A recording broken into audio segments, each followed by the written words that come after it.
Buenas tardes, buen domingo. Rezamos hoy con la lectura de un pasaje que está en el capítulo 2 del Evangelio según San Juan. Se acercaba la Pascua de los judíos. Jesús subió a Jerusalén y encontró en el templo a los vendedores de bueyes, ovejas y palomas, y a los cambistas sentados delante de sus mesas. Hizo un látigo de cuerdas y los echó a todos del templo junto con sus ovejas y sus bueyes.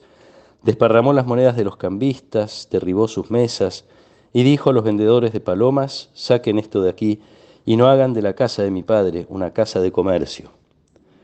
Y sus discípulos recordaron las palabras de la Escritura: el celo por tu casa me consume.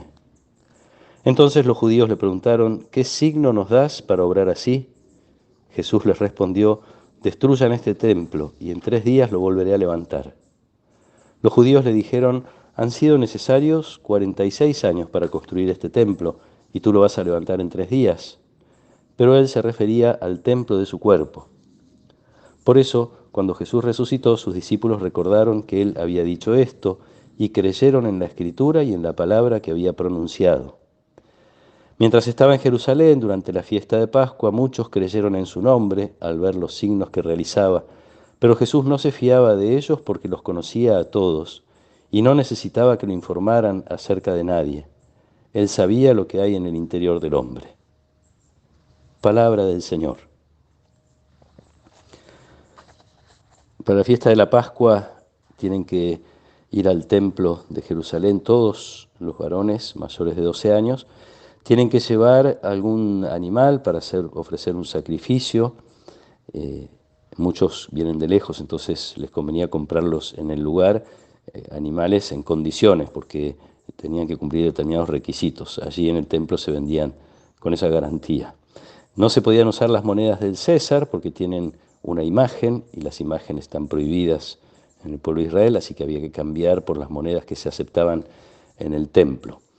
Todo esto provocaba en el fondo una injusticia, porque las personas que trabajan en torno al templo, los cambistas, los vendedores, los sacerdotes, se enriquecían con esto, mientras las personas que traían sus animalitos o sus ofrendas, o tenían que comprar o cambiar, generalmente eran campesinos pobres. Entonces hay una situación ya que no se condice con la casa de Dios, el templo que tanto quiere y respeta al pueblo de Israel como garantía de la presencia de Dios. El templo es para el encuentro de la comunidad, de la alianza, el pueblo elegido por Dios, entre sí y con Dios.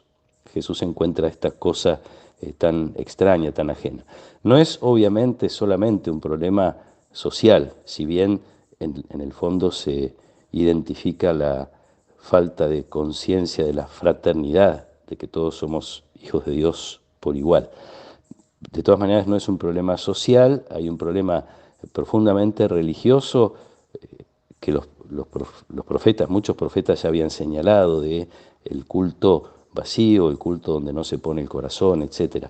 Pero mucho más allá de eso, Jesús viene haciendo cambios, viene mostrando que se va a producir un cambio fundamental en el culto, y esto es lo que perciben los judíos, por eso le piden alguna explicación, con qué derecho podés estar intentando modificar este modo de relacionarnos con Dios, que por otro lado está mandado en el Antiguo Testamento, en la ley. Habría que recordar a lo mejor que la presentación de Jesús en el Evangelio de San Juan la hace Juan el Bautista y lo llama el Cordero de Dios. Este es el Cordero de Dios. Quiere decir que ahí ya hay una primera indicación de que los sacrificios podrían dejar de tener valor porque este es el que va a sacrificarse. Este es el Cordero que quita el pecado del mundo. El primer signo que hace Jesús en el Evangelio de San Juan es transformar el agua en vino. Ese agua estaba en unas tinajas para realizar ritos de purificación. Como Jesús no quiere que ya haya más ritos de purificación, esa agua se convierte en vino de fiesta. En fin, transformaciones que Jesús viene a traer, y en este pasaje esta otra novedosa, incomprensible en el momento para los judíos, incluso para los discípulos. Juan puede comentarlo porque escribe el Evangelio mucho tiempo después. Hablando del templo, él se refería al templo de su cuerpo.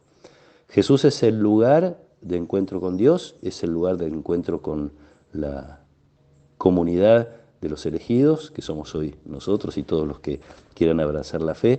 Es el lugar de la fraternidad, de la comunión en Él, etc. Este es el nuevo templo.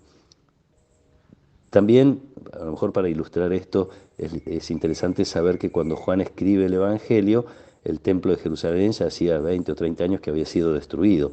Entonces, se nota la ausencia del templo físico y Juan nos quiere hacer ver que, con las palabras de Jesús, que en realidad no es tan importante el edificio cuanto el culto. Y el culto vinculado no a los ritos exteriores, sino el culto vinculado a vivir según la voluntad de Dios. Esto nos hace ser parte del cuerpo de Jesús, o ser mejor parte, ya lo somos por el bautismo, pero en definitiva estamos llamados a vivir en la comunión con Dios y en la comunión entre nosotros, en este nuevo templo del que somos parte, que es el cuerpo de Jesús.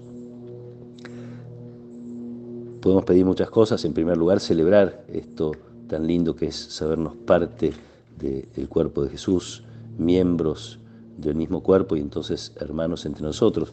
Pedir que esto lo vivamos en lo cotidiano, que nuestra conversión cuaresmal apunte, como viene ya señalando el camino, la palabra de Dios, apunte a crecer en la fraternidad, en la conciencia de la igualdad de todos delante de Dios, que nunca la religión sea por ningún lado un comercio, que no busquemos beneficios propios de ninguna manera y ojalá tampoco, no solo en la religión, sino en nuestra vida cotidiana, que también es sagrada, porque todo el tiempo somos miembros de ese cuerpo. Le vamos a pedir a Dios que nos regale estas cosas, le pedimos que nos ayude a disponer bien el corazón para celebrar la Pascua con una nueva comprensión o con una profundización en esta realidad de ser hijos suyos y hermanos entre nosotros.